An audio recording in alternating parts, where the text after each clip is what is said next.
Assalamualaikum warahmatullahi wabarakatuh. Saya Gebi Arifin. Di sini saya akan menjelaskan sejarah perkembangan komputer. Yang pertama, komputer generasi pertama di tahun 1946 sampai dengan 1959. Pada tahun ini dia menggunakan tabung vakum sebagai komponen dasar pembuatannya. Yang kedua, komputer generasi kedua itu pada tahun 1959 sampai dengan 1965. Pada tahun ini, teknologi transistor tabung vakum yang berfungsi sebagai komponen dasar generasi pertama telah terganti dengan teknologi transistor. Komponen ini dilihat jauh lebih efisien dibandingkan tabung vakum. Untuk komputer generasi ketiga di tahun 1965 sampai 1971, masa itu komputer ini dibuat integrated circuit. Teknologi ini menggeser fungsi transistor sebagai komponen dasar transistor. Transistor masih tetap digunakan namun ukurannya diperkecil. Dan komputer generasi keempat di tahun 1971 sampai sekarang, komputer yang kita pakai saat ini menggunakan komputer generasi keempat, di mana pada generasi ini komputer dibuat menggunakan komponen dasar yaitu mikroprosesor. Chip mikroprosesor memiliki ribuan transistor dan beberapa macam elemen sirkuit yang mana saling terhubung menjadi satu. Berikutnya, komputer generasi kelima, yaitu dari masa sekarang hingga masa depan. Perkembangan komputer generasi ini bertujuan untuk dapat menghasilkan perangkat komputer yang dapat merespon menggunakan bahasa yang digunakan manusia. Berikutnya, penerapan komputer di lingkungan masyarakat di bidang bisnis. Internet tidak dapat diukur karena mesin pencari seperti Google akan memberi Anda wawasan di setiap pasar dan perusahaan. Akuntansi, karena akuntansi berhubungan dengan fakta dan angka, sangat penting untuk menggunakan komputer selama proses akuntansi. Ini mengurangi kesalahan manusia dan juga membantu pemilik bisnis melacak bisnis mereka tanpa memerlukan pembelajaran dasar-dasar akuntansi. Dalam proses pemasaran, bisnis juga bisa menggunakan komputer untuk membuat website bisnis. Anda dapat menggunakan situs web untuk memasangkan layanan dan produk Anda, menjangkau lebih banyak pelanggan dengan mengintegrasikan konten situs web Anda dengan situs media sosial seperti Facebook ataupun Instagram dan Twitter. Berikutnya saya akan bahas tentang pengertian internet dan manfaatnya. Internet adalah suatu jaringan komputer global yang menghubungkan miliaran jaringan komputer secara terbuka dengan menggunakan sistem standar global Transmission Control Protocol atau Internet Protocol. Internet juga adalah singkatan dari Interconnection Networking, di mana setiap komputer yang terhubung pada jaringan internet memiliki identitas unik yang disebut dengan alamat IP atau Internet Protocol Address. Manfaat internet secara umum adalah memberikan kemudahan bagi manusia dalam berbagi aktivitas. Berikut adalah beberapa manfaat dari penggunaan internet. Yang pertama, kemudahan lebih cepat. Komunikasi lebih cepat.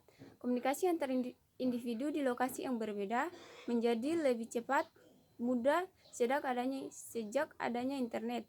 Selain itu, biaya proses komunikasi tersebut juga sangat murah ketika menggunakan internet. Yang kedua, menambah wawasan dan pengetahuan.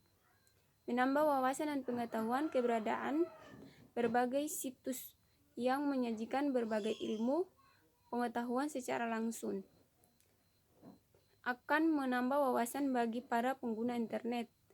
Yang ketiga, kemudahan dalam berbelanja.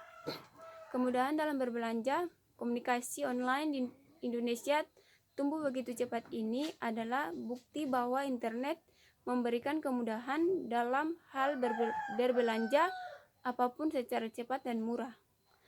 Yang kelima, sarana hiburan. Internet juga merupakan media yang sangat digemari sebagai wahana hiburan, terutama generasi milenial. Dan yang terakhir, kemudahan dalam mencari informasi. Kemudahan dalam mencari berbagai informasi di internet juga menjadi manfaat yang sangat dirasakan masyarakat sekarang ini. Berikutnya jenis jaringan internet.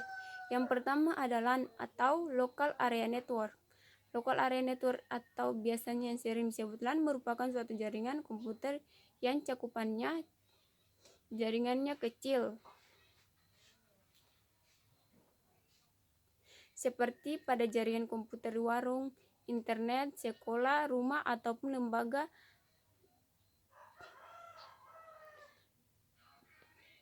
Yang berikutnya 2. Jaringan PAN atau Personal Area Network.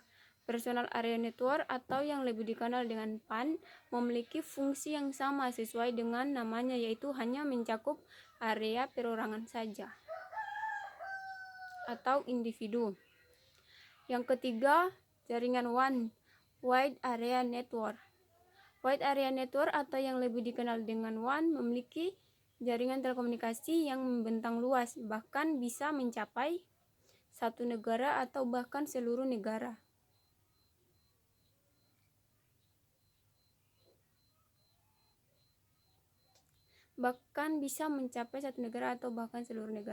WAN lebih sering digunakan untuk kepentingan bisnis. Dan yang terakhir, MAN atau Metropolitan Area Network. Metropolitan Area Network atau yang biasa disebut dengan MAN memiliki jaringan koneksi yang internet lebih besar daripada jaringan LAN. Jaringan MAN lebih bisa digunakan untuk beberapa LAN hingga menembus ke suatu kota. Kemudian, masyarakat informasi.